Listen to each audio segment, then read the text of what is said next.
d'un tiers des mariages se terminent par un divorce, et même 1 sur 2 dans les grandes villes. Lorsque le couple bat de l'aile, que la vie à deux n'est plus possible, la séparation devient malheureusement inévitable. Aujourd'hui, je vais partager avec vous 5 raisons qui poussent le couple à bout et parfois même à la séparation.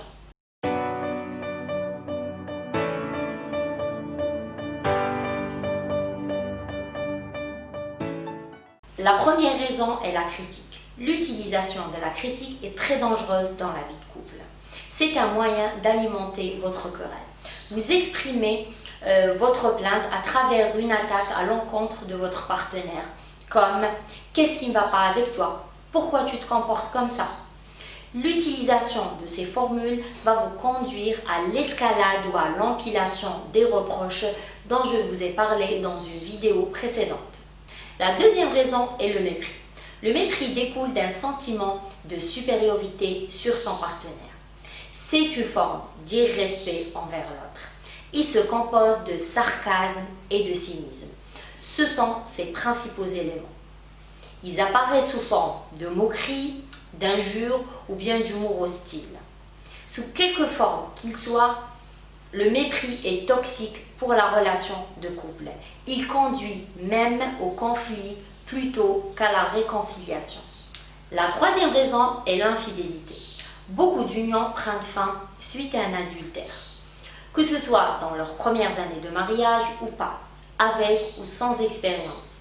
Ici, la séparation dépend de la volonté des deux conjoints à sauver leur couple ou pas. La quatrième raison est l'incompatibilité. Ici, il s'agit d'une incompatibilité sur différents aspects.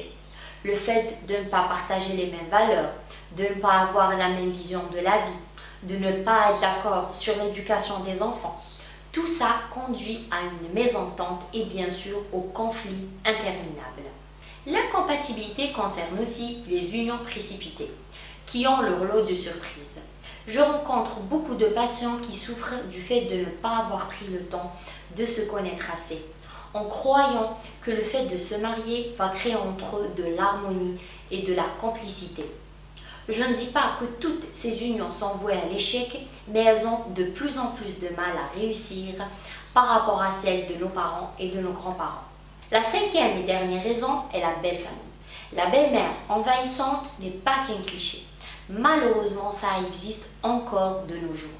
Entre jalousie, rivalité et méchanceté, c'est l'une des premières causes de divorce chez nous. Avant de vous quitter, j'aimerais juste vous dire que la qualité de vos relations détermine la qualité